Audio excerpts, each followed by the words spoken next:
So today we're going to discuss the 2020, the year of change distribution planning. Distribution planning in 2020 has been altered by COVID-19. Global and regional logistics have experienced supply and demand shocks through all industries. There have been major impacts of distribution planning globally because of lockdown measures shifting consumers online, impaired logistics and productivity effectiveness, and disruptions to cross-border supply chains. COVID-19 has changed manufacturing and distribution planning. Today, I'm going to discuss the increase in e-commerce. Jason is going to discuss warehousing. Dylan is going to talk about how transport has been affected and how companies are responding. And finally, you is going to talk about Brexit. What is e-commerce? This is the sale of items over the internet. It has become an indispensable part of the global retail framework. Online transactions have benefited consumers in every country. This has increased to the digitalization of modern life. The internet grows globally, so will the increase of digital buyers. In 2019, 1.92 billion people purchased goods or services online. This generated $3.5 trillion. The number is to be accelerated in 2020 due to the global pandemic. COVID-19 has created an e-commerce boom. COVID-19 has a significant impact on e-commerce and online consumer behavior. Online channels have become the alternative to crowded stores and busy shop fronts. 22 billion monthly visitors alone were recorded in June 2020. This is due to the popular demand of essential everyday items, clothing, retail, and groceries. The progression of COVID-19 will determine the e-commerce market in 2021. Here we have a quick graph of e-commerce in Ireland. In 2020 is going to generate €3.3 billion. E-commerce in Ireland has grown by 25.3% in 2020 compared to 2019. The largest segment is fashion, which is projected market volume 878 million.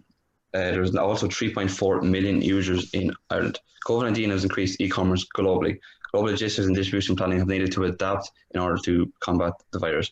Warehouse and distribution centres needed to adapt, so does logistics carriers and manufacturing centre. Thank you. Now I'm going to pass you over to Jason Matthews, who is going to discuss warehousing. Thank you, Sean. My name is Jason, and I'm going to be outlining the warehousing changes that have affected distribution planning in 2020. I'll begin by discussing changes that have occurred without the influence of COVID-19. Warehousing has endured a year like no other. Warehouse has endured a year with constant change, most comparing it to a year like no other. Even before this global pandemic, warehousing and distribution was already in a transition period from downstream supply chain functions, for example, inventory management, customer service in retail stores, etc., to operating as a frontline service provider to customers. With strict government guidelines put in place throughout the world and a high increase in online shoppers, warehousing has had to adapt to constant change at a rapid pace in order to improve supply chain efficiency and to consistently produce output to meet demand in a short period of time. 2020 has seen an ongoing shift in the structure of the supply chain. Many firms have been pushed to set up and operate warehouses in multiple locations that are closer to their customers to increase supply chain efficiency and decrease the delivery time of products. In order to operate multiple warehouses in new locations, firms must invest heavily in infrastructure and technology to result in their new and improved decentralized system working efficiently. I am now going to provide insight on the distribution planning effects in warehousing influenced by COVID-19.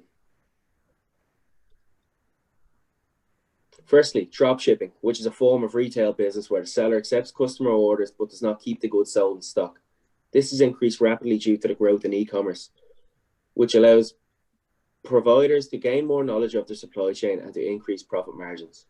Reverse logistics has increased rapidly due to the volume of goods being sold.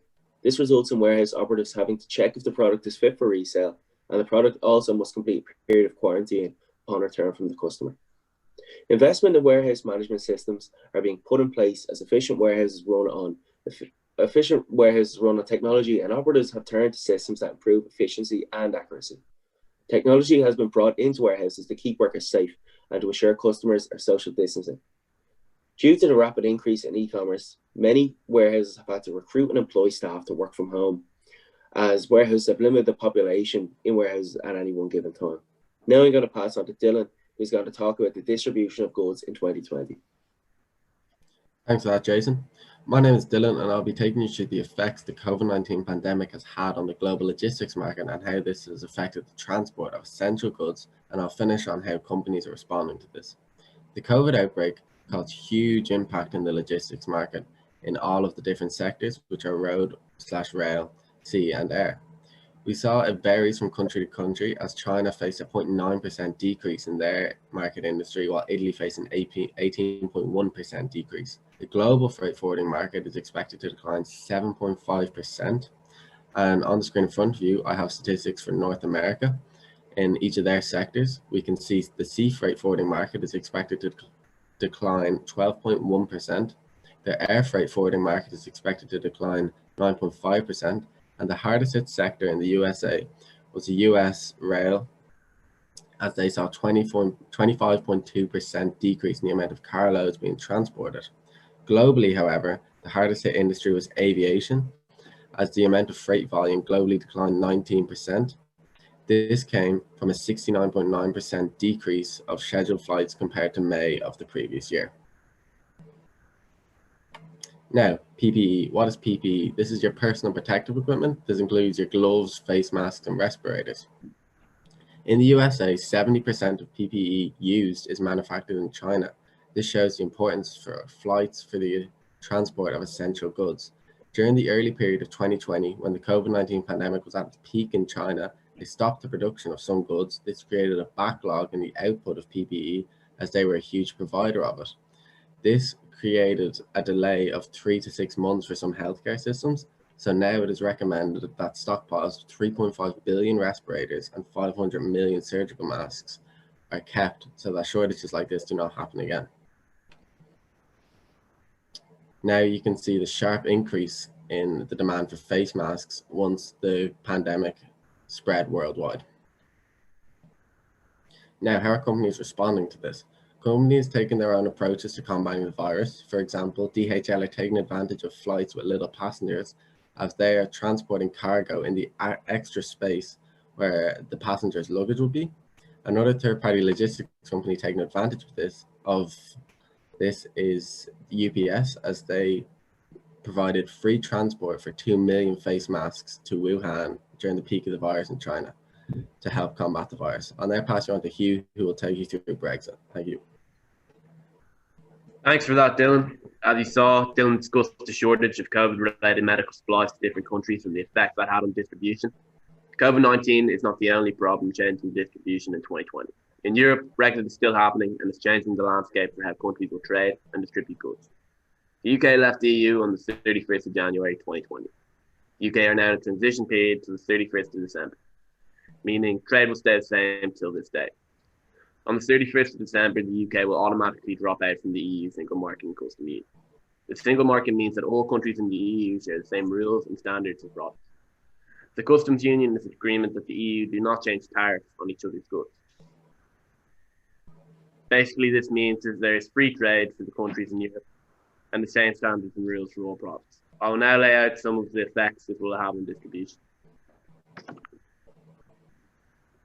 Tariffs and border checks would be applied to all goods entering the UK. This is because of the rules of the World Trade Organization. Tariffs would make UK goods more expensive to buy in Europe, and European goods would be more expensive to buy in the UK. Full border checks would cause long delays. The flow of freight trucks will decrease by 40 to 60% going across the channel for up to 3 months, causing delays of 2 to 3 days before they can cross the border.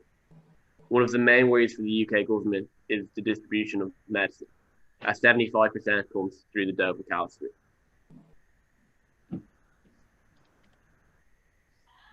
As you can see from this graph, the vast majority of the UK trade is conducted under EU, EEA, or preferential trade agreements. Up to $575 billion worth of trade is at risk. Some companies have started to prepare by setting up distribution centres in Europe.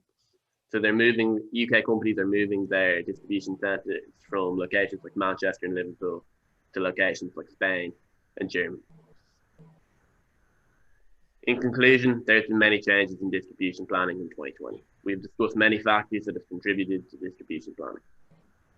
There is still more changes to come with the progression of COVID-19 and Brexit. 2020 has been a year that has changed distribution planning and caused many disruptions, resulting in a global challenge. Thank you. Thanks. Thank you.